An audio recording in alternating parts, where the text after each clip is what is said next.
Nesse período na Assembleia, infelizmente, não foi um período completo de 4 anos ou mais que me desse a condição necessária para que todos esses projetos fossem votados. Apesar disso, eu aprovei 9 iniciativas parlamentares e a mais recente delas foi a Lei do Quesito Cor, que permite introduzir informações sobre raça e cor nos sistemas de informação do Governo do Estado de São Paulo e, a partir daí, detendo essas informações, estabelecer correlações para aprimorar as políticas públicas na área da saúde, na área da assistência social,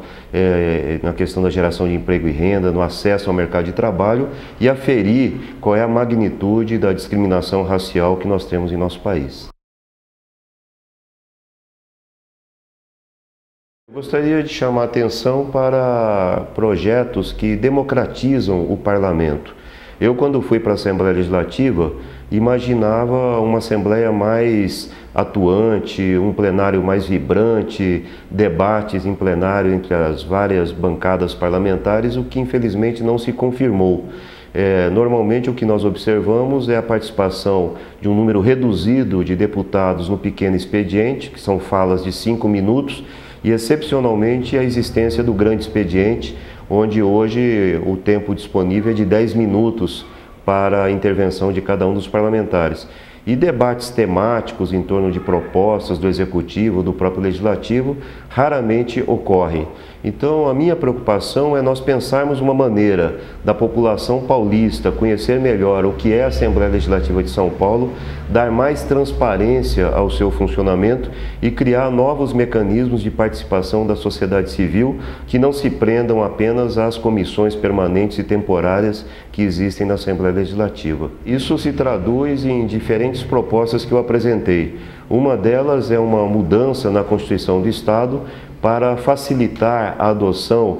do plebiscito, do referendo e das leis de iniciativa popular. Esse projeto foi apresentado em conjunto pela CNBB e a Ordem dos Advogados do Brasil e coube a mim a honra de apresentar o projeto. O projeto já tramitou na Assembleia Legislativa e ele diminui os requisitos de tal maneira que, a exemplo do que já acontece no plano federal, a população possa também legislar diretamente por meio de iniciativas parlamentares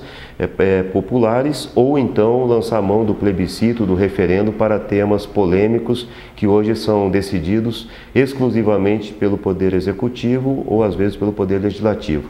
Da mesma forma, eu acredito que nós precisamos democratizar o funcionamento do Parlamento Estadual. Preciso lembrar que o Parlamento Estadual é um dos poderes constituídos, portanto ele tem um orçamento próprio, ele tem uma estrutura que é a estrutura da Assembleia Legislativa, além da existência dos 94 gabinetes de deputados estaduais. E muitas vezes a população olha para a Assembleia, não sabe como é que ela se estrutura e tampouco sabe da existência de uma estrutura permanente de um orçamento próprio da Assembleia. Então eu apresentei um projeto de lei para que o orçamento da Assembleia ele seja discutido também com a sociedade civil e que durante a sua execução as pessoas possam se apropriar de como é que esses recursos estão sendo gastos. Desta forma, a proposta prevê audiências trimestrais por meio das quais o presidente da Assembleia ou alguém da mesa diretora por ele destacado faz a apresentação de como é que os recursos foram gastos naquele trimestre, qual é a execução orçamentária de um período maior já dos trimestres acumulados e com isso reparte este debate também com os demais deputados, com os trabalhadores e funcionários da casa e com a população em geral, na medida em que esses debates seriam abertos à participação do público e também transmitidos pela TV Assembleia e por outros mecanismos de comunicação que a Assembleia dispõe. Além disso, apresentei a proposta de uma revista do Parlamento Estadual. Vários desses projetos eu já havia apresentado anteriormente na Câmara Municipal de São Paulo. E a proposta da revista do Parlamento Estadual, com modificações, ela na prática já está sendo feita no âmbito da Assembleia, mas eu acho que ainda é uma revista muito centrada na figura do deputado e naquilo que foi feito em cada um dos mandatos. e acho que nós deveríamos dar um destaque maior nestas revistas para os temas que foram os temas mais importantes tratados durante a sessão legislativa, o ano legislativo, a legislatura na Assembleia, seja iniciativas de deputados ou iniciativas da sociedade civil ou do Poder Executivo. Então eu acho que a revista deveria expressar mais a qualidade do debate que muitas vezes ocorre, sobretudo nas comissões ou quando um projeto vai a voto, e que deveria ser o dia a dia do funcionamento de uma Assembleia mais vibrante e mais sintonizada com os anseios da população.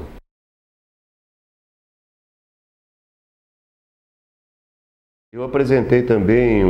projetos voltados à formação de fóruns suprapartidários. Então, o Fórum Suprapartidário em Defesa do Sistema Único de Saúde e da Seguridade Social, o Fórum Suprapartidário em Defesa dos Institutos Públicos de Pesquisa, que vem sendo progressivamente sucateados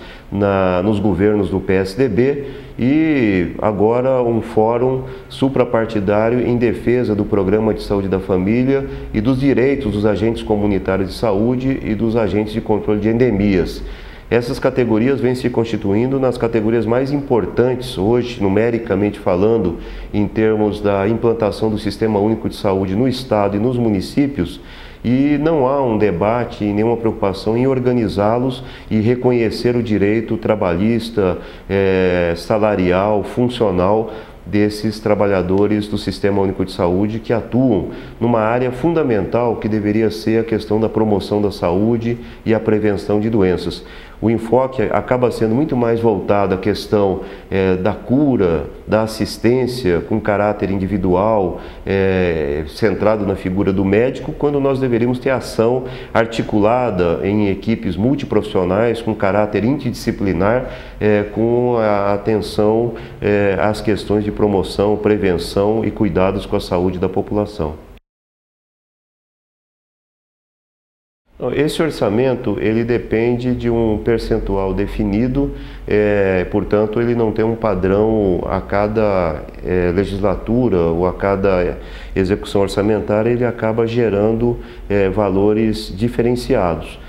Então não há um padrão fixo, né? Mas é alguma coisa da ordem aí de 400 milhões de reais ou mais. Mas nós poderíamos ter um detalhamento melhor, porque isso acaba se traduzindo em prioridades de gasto, quanto que você gasta na estrutura propriamente dita de funcionamento da Assembleia, quanto que você gasta em atividades voltadas à divulgação das ações da Assembleia, até que ponto essa divulgação tem um caráter personalista ou reforça uma compreensão por parte da população do que são as ações inerentes e desenvolvidas pela Assembleia, e acho que a população acaba não tendo uma visão clara do qual é o papel da Assembleia. Então, muitas vezes as pessoas se perguntam para que a Assembleia Legislativa, qual é o papel do deputado, coisa que para o vereador e a Câmara Municipal a dúvida não é tão intensa, porque as pessoas frequentam mais a Câmara Municipal e convivem com o vereador. Já o deputado estadual, ele dialoga sobretudo com prefeitos, dialoga com câmaras municipais, dialoga com vereadores e normalmente ele não dialoga com o cidadão. Embora, dependendo do perfil de mandato que você estabeleça, você pode ter uma relação mais intensa também com associações, movimentos e cidadãos. Mas a Assembleia acaba sendo um organismo legislativo mais afastado da população do que as câmaras municipais. Então eu acho que a execução orçamentária ela poderia ser democratizada não só do ponto de vista da informação do que já se faz, mas para repensar as suas prioridades. Talvez valorizando mais o portal da Assembleia, dando um caráter mais interativo, fazendo com que a população possa dialogar mais com os mandatos parlamentares e com as comissões que funcionam na Assembleia.